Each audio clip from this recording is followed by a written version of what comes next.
Assalamualaikum warahmatullahi wabarakatuh. Kembali lagi ke channel kami PS Group Construction. Kenalkan, nama saya Januar. Hari ini kita ngadain podcast ya. Mengadakan podcast untuk bahas ringan terkait kerjaan atau bangunan yang akan dibangun di Tanah Rawa. Betul. Gitu. Nah, kebetulan hari ini kita kedatangan, sebenarnya bukan kedatangan sih, ini tim kami di PS Group. Kita akan membahas tips dan cara membangun bangunan yang akan dibangun di atas tanah gambut atau tanah rawa di Banjarmasin ya. Betul. Kira-kira apa aja ya yang kita perlu bahas nih? Atau apakah ada pertanyaan dari tim kepada saya seperti itu? Sebenarnya banyak yang akan kita tanyakan mewakili masyarakat yang ada di luar kota Banjarmasin, karena ada beberapa yang mendm nih. Jadi mereka bertanya, aman nggak kalau kita bangun bangunan misalkan bukan 1 lantai tapi 2 atau 3 lantai itu di tanah rawa.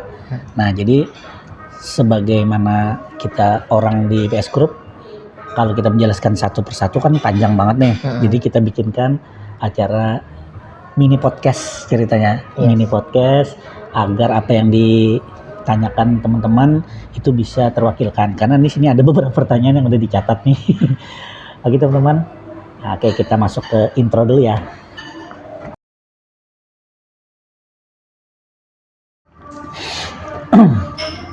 Oke teman-teman, untuk mempercepat waktu, mempersingkat waktu, saya langsung saja bertanya kepada beliau.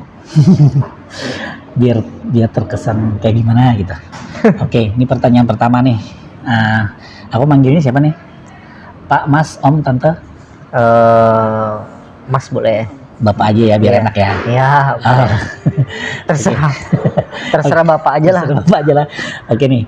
Nah ini yang pertama nih Pak. Bagi masyarakat awam, apa sih sebetulnya perbedaan yang paling mendasar antara pembangunan rumah di tanah padat, misalkan kayak di Banjarbaru ya, yang paling biasa tuh kita ada di Jawa ya. Nah, jadi itu kan tanah pegunungan ya. Nah, sementara kalau di Banjarmasin itu rawa atau lahan gambut. Nah, itu di sini dikatakan tuh eksotis lagi seperti di Banjarmasin. Nah, itu apa sih perbedaannya nih yang paling mendasar nih untuk struktur tanahnya sendiri? Iya. Pertanyaannya sebenarnya cukup mendalam ya. Wah, cukup mendalam. Ini pertanyaan netizen ini Pak. Netizen ya. Iya. Jadi memang untuk tanah di area yang gunung atau perbukitan, kalau di Kalimantan Selatan itu mulai dari Banjarbaru ya sampai ke ya daerah pegunungan lah, Plehari. Betul. Ya kan? Berbeda-beda sih di tempat kita ini. Sampai ke hulu sungai ya Tanjung ya, sampai Tanjung lah ya. Itu rata-rata tanah berbukit, kita tanah gunung gitu. Jadi memang kalau tanah di daerah yang khususnya untuk yang padat memang lebih gampang atau lebih tepatnya lebih mudah dilakukan bangunan gitu pekerjaan konstruksinya gitu. Jadi tidak terlalu memakan biaya atau tidak terlalu ribet untuk melakukan perhitungan atau perencanaan terhadap fondasi. Jadi kalau untuk rumah 1 lantai mungkin tidak perlu dipancang ya. Kalau ada bahasa dalam konstruksi itu pemancangan terhadap fondasi. Pemancangan fondasi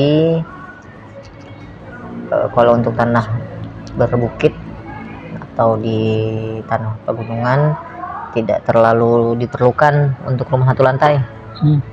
Hanya digali mungkin terus langsung dipasang cakar ayam kalau istilah tukang ya.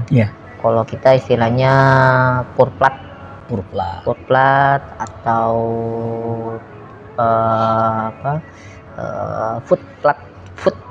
foot kaki ya, kaki fondasi. Nah, teman-teman juga perlu tahu food plot itu memang fungsinya ada dualisme sebenarnya. Dualisme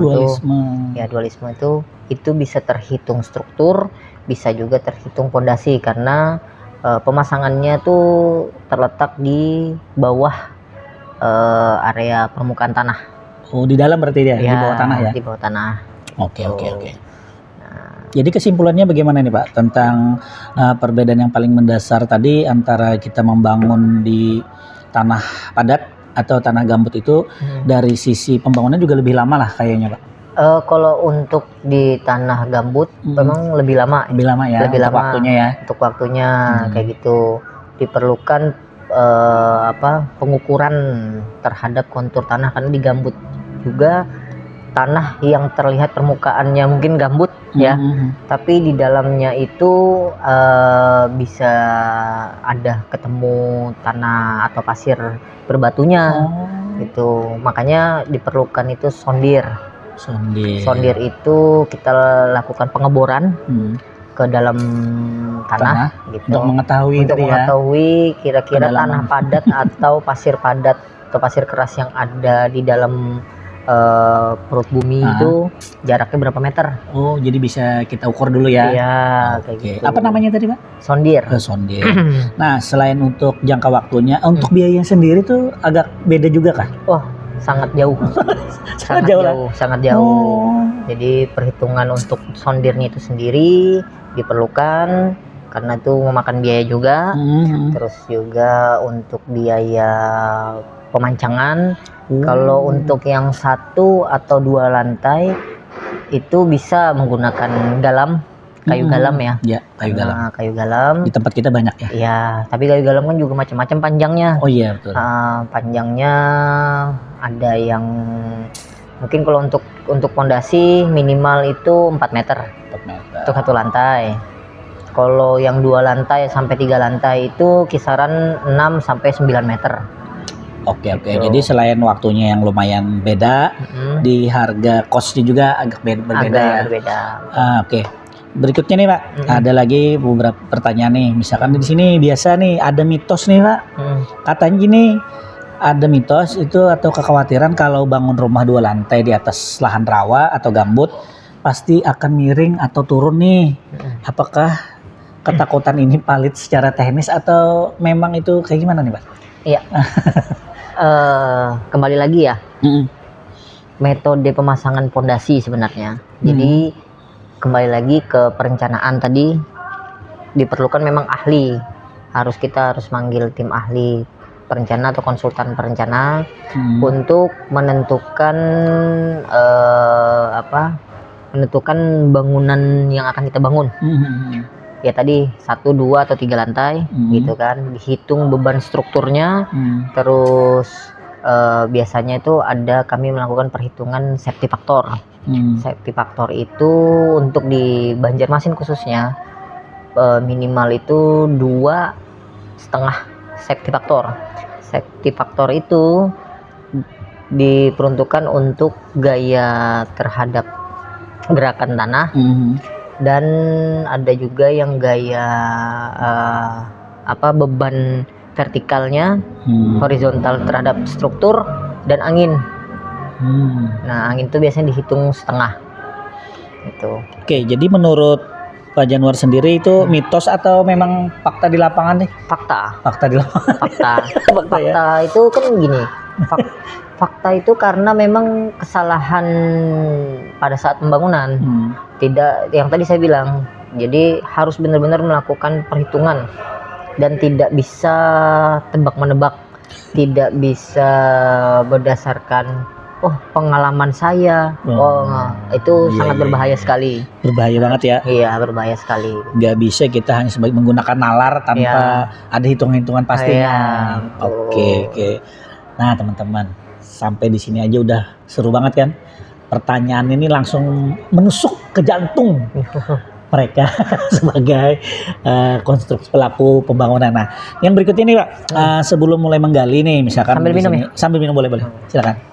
Sebelum kita mulai menggali nih, apa saja tanda-tanda atau ciri fisik tanah rawa yang kondisinya paling menantang nih? Ada nggak pernah selama ini ketemu nih misalkan tanah rawanya makin dihitung dengan pondir tadi, sondir itu makin dalam kok nggak ada ketemu tanah keras itu misalkan. Ada nggak yang menantang gitu? Saya bilang tadi kalau di tanah rawa itu sebenarnya galian itu ditujukan untuk penempatan footplat atau cakar ayam. Tapi kalau untuk mencari tanah keras itu tidak disarankan di tanah rawa, karena tanah rawa itu kenapa menggunakan galam dengan bangunan dua lantai. Kalau udah 3 lantai ke atas tuh harus menggunakan tiang pancang mini pile, karena kedalaman ketemu tanah berbatu atau tanah keras itu bisa lebih dari 30 meter kedalamannya. Wow. Gitu. Makanya galam, kenapa galam? Jadi memang di Kalimantan Selatan khususnya Banjarmasin kenapa pakai galam, karena galam itu bisa fungsinya dia bisa menekan atau mengikat daya friksi. Daya friksi itu daya gerak tanah yang menyamping. Gitu. Karena kalau misalnya galam 7 meter atau 9 meter kan tetap tidak bisa mencapai ke 30 meter ya. Betul. Tapi dia bisa mengikat terhadap tanah lumpur dengan gerakan friksi tekanan samping kanan kiri, itu yang membuat bangunan khususnya di Banjarmasin atau tanah rawa itu tetap kokoh. Tapi banyak juga orang menyalahartikan yang zaman dulu ya teman-teman, mungkin kontraktor atau pribadian yang bangun misalnya lebih daripada 3 lantai, mereka memperhitungkan atau bersifat kira-kira ya. Ilmu kira-kira tadi ya. Ilmu kira-kira kayak gitu. Jar aku, jar ini kayak gitu lah. Kayak gitu. Oke. Akhirnya dampaknya tadi nanti bangunan lama-lama miring kayak gitu. Bahkan ada yang tenggelam gitu ya. Iya, dan beberapa waktu yang lalu di Banjarmasin sering banget tuh perumahan-perumahan yang rumahnya miring, ambruk sendiri. Nah, itu tadi mungkin karena didasarkan dengan kebiasaan kita kebangunnya ke ini kan gitulah. Tanpa memperhitungkan sendiri kontur tanahnya. Iya, betul. Oke. Sorry, sedikit lagi. Jadi gini. Di Banjarmasin aja khususnya kan memang ada tipe rumah yang semi permanen dan permanen nih. Gitu. Nah, terhadap kontur tanah itu berpengaruh juga. Seperti itu. Kalau rumah yang dari terbuat ya, kalau rumah orang Banjar ini kan biasanya yang dulu ya, itu kan rumah kita rumah panggung tuh, ya kayu-kayu biasa tuh. Itu beda juga cara penanganannya ya kalau kita menggunakan beton. Betul. Oke. Nah, ujuk-ujuk bicara beton nih Pak. Ini ada lagi nih pertanyaan teman-teman nih, luar biasa teman-teman nih. Alhamdulillah sudah sangat memperhatikan video-video kita, baik itu di sosial media kita, Instagram, TikTok maupun di YouTube ya. Walaupun di YouTube pertanyaannya hampir belum ada nih, tapi di sosial media udah ada nih, bahkan ada yang DM kebanyakannya. Nah, jadi ini yang berikut ini ya. Kita bicara tadi konstruksi tadi. Untuk bangunan 2 lantai di Tanah Rawa Banjarmasin, itu jenis pondasi apa yang paling direkomendasikan? Apakah galam masih menjadi raja atau wajib beralih ke mini plat atau paku bumi? Nah, pertanyaannya tadi. Ya, sambungannya. Jadi kembali tadi ya. Kalau untuk bangunan 1 atau 2 lantai tidak apa-apa menggunakan galam, karena galam itu dengan diameter 10 sampai diameter 12 mili itu galam kan ada kepala atas, ada kepala bawah ya. Nah, kepala atasnya rata-rata harus 10 sampai 12 diameternya. Nah, dalam satu galam itu bisa menopang 1 ton. 1 biji galam. 1 biji galam bisa menopang 1 ton beban. Kayak gitu. Nah, kalau lebih dari 2 lantai, kalau saya pribadi ya, menyarankan menggunakan mini pile. Mini pile. Nah, mini pilenya macam-macam. Mau ukuran 20-20, 25-25, 30-30, bahkan di atas itu. Tergantung mau menopang berapa lantai, terus luasannya berapa, strukturnya ukuran berapa. Tapi kalau untuk 2 lantai masih bisa menggunakan kayu galam ya? Bisa. Jadi kayu galam masih jadi raja di tanahnya sendiri. Betul. Tuh teman-teman. Oke, bujur benar bahasa kita. Oke, berikutnya nih Pak. Kalau kita misalkan masih memakai kayu galam nih, ada rahasianya tidak supaya kayu tersebut bisa bertahan puluhan tahun di dalam tanah rawa tanpa lapuk, atau memang kayu galam itu sakti dia, nggak mau lapuk gitu. Enggak. Kayu galam itu memang kayu yang khusus ya, khusus di rawa. Jadi Tumbuhnya pun di rawa ya. ya, tumbuh di rawa, dan kayu galam itu tidak bisa setelah ditebang ya. Setelah ditebang dia tidak bisa lama-lama dibiarkan di atas permukaan tanah. Dia akan jabuk. Ya, dia akan jabuk. Nah, dia semakin ditancapkan ke dalam tanah berlumpur, dia semakin kuat. Gitu. Dan disarankan tidak mengupas kulitnya. Oh, jadi kulitnya jangan dikupas nih? Jangan dikupas kulitnya. Kalau dikupas kenapa, Pak? Kalau dikupas kulitnya, dia yang tadi saya bilang ada gaya preksi yang dipakai untuk mengikat tanah berlumpur. Oh iya, paham. Oh, ternyata galam itu bukan ada ilmunya, tapi memang dia rajanya di tanah rawa. Iya. Itu teman-teman, jangan salah persepsi, bukan ilmunya. Memang tanah galam itu diciptakan memang untuk membangun bangunan di rawa. Makanya sang pencipta itu menciptakan sesuatu itu pasti ada manfaatnya. Betul. Ini apa namanya nih? PS Group diciptakan untuk memberikan solusi atau informasi kepada teman-teman sekalian. Membangun rumah di tanah rawa itu seperti apa sih? Ada risikonya apa enggak? Jadi yang paling benar itu milih kontraktor dulu kah, tukang dulu kah? Nah, nanti kita bahas lagi itu di sesi podcast berikutnya ya. Iya, karena itu bagus banget tuh. Siapa yang lebih dulu dipanggil kalau kita pengen bangun sebuah bangunan, misalkan rumah nih, apakah kita perlu manggil tukang dulu, arsitek atau kontraktor atau ahli nujum? Nah, di situ. Oke, kita lanjut pertanyaan berikut ini. Ya. Apa saja material dinding atau struktur atas yang disarankan agar beban bangunan 2 lantai ini tidak terlalu berat? Misalnya, apakah lebih baik pakai bata ringan atau hebel dibandingkan bata merah nih? Nah, antara dari 2 contoh itu aja deh. Ya. Kalau untuk disarankan, memang 2 jenis bata, 2 jenis tipe bata atau tipe dinding nanti akan jadi ini memang punya 2 kelebihan masing-masing. Oh iya. Kelebihannya ada kelebihannya dan kekurangannya. Kalau bata ringan atau bata hebel memang dia lebih ringan. Tapi terhadap kekuatan durability. Ya, kalau durasi itu kurang lebih sama aja. Cuman tidak bisa terlalu menopang barang-barang yang akan digantung di dinding, kecuali mereka melakukan proses pemlesteran yang benar dan yang kuat. Itu kelemahannya ya kalau kita pakai hebel. Terus kalau pakai batu merah nih, selain bobotnya yang berat, kalau bata merah memang tidak terpungkiri ya, bahwa itu memang lebih berat.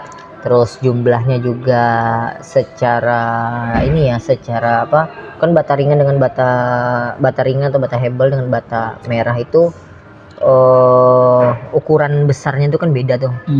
Waktu pekerjaannya lebih lama ya kan. Terus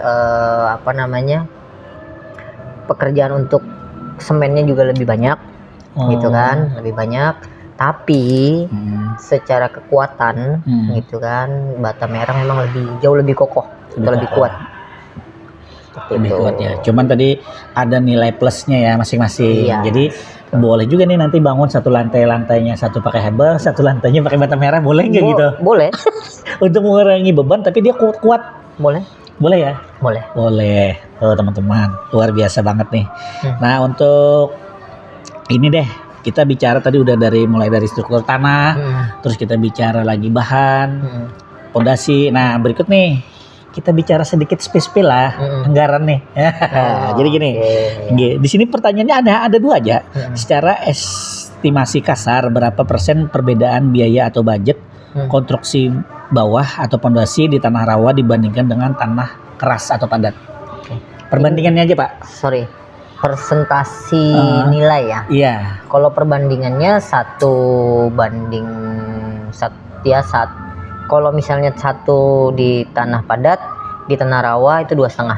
2,5%. 2 banding 1 ya? Iya, 1 banding 2 sampai 2,5%. Sampai 2,5%. Kalau sama-sama 1 lantai ya? Iya, sama-sama 1 lantai. Kalau 2 lantai ya beda lagi. lebih lagi ya? Ya lebih lagi. Bisa sampai 5% ya? Enggak sih, naiknya dari satu lantai ke dua lantai itu tidak terlalu signifikan. Tapi kalau udah masuk ke 3 up baru itu lebih besar karena tadi perlakuan terhadap pemancangannya juga lebih beda. Oh iya, betul. Berikutnya nih terkait PBJ atau persetujuan bangunan gedung di Banjarmasin itu sekarang PBJ bukan PBB lagi ya? Ya bukan. Dulu PBB ya. Ya. Sekarang PBJ. Ya. Persetujuan bangunan gedung. Ya. Nah, apakah ada syarat atau hasil uji laboratorium tanah seperti uji sondir sendiri yang wajib dilampirkan untuk kita membangun rumah 2 lantai nih, misalkan? Ya. Sebenarnya PBJ tadi itu diperuntukkan untuk seluruh bangunan ya. Nggak mesti 2 lantai, 1 lantai pun diharuskan ya. Diharuskan. Memang ada beberapa syarat yang selama ini kami urus. Setiap pembangunan yang kami bangun, baik itu rumah tinggal, rumah pribadi ya, atau toko atau ruko, itu kami uruskan termasuk izinnya. Tuh, jadi salah satu kelebihan kami itu kami bantu untuk pengurusan.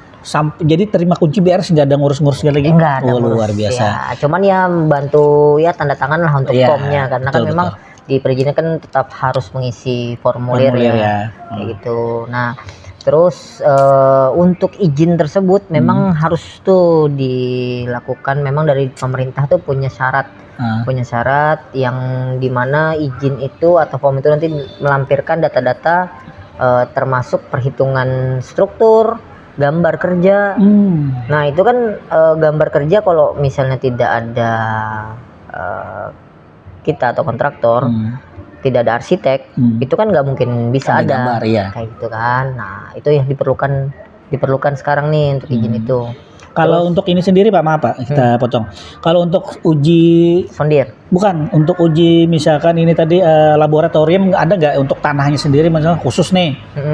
Misalkan nih tanahnya harus sekian persen kadar airnya, ada nggak itu diminta oleh pemerintah? Kalau untuk di wilayah Kalimantan, di Banjarmasin khususnya, kalau untuk itu kayaknya belum selama ini tidak ada sih. Tidak ada. Lebih ke sondir tadi. Ya. Sondir itu ya tadi menentukan seperti apa kontur tanah yang di bawah, tanah bawah itu gitu loh.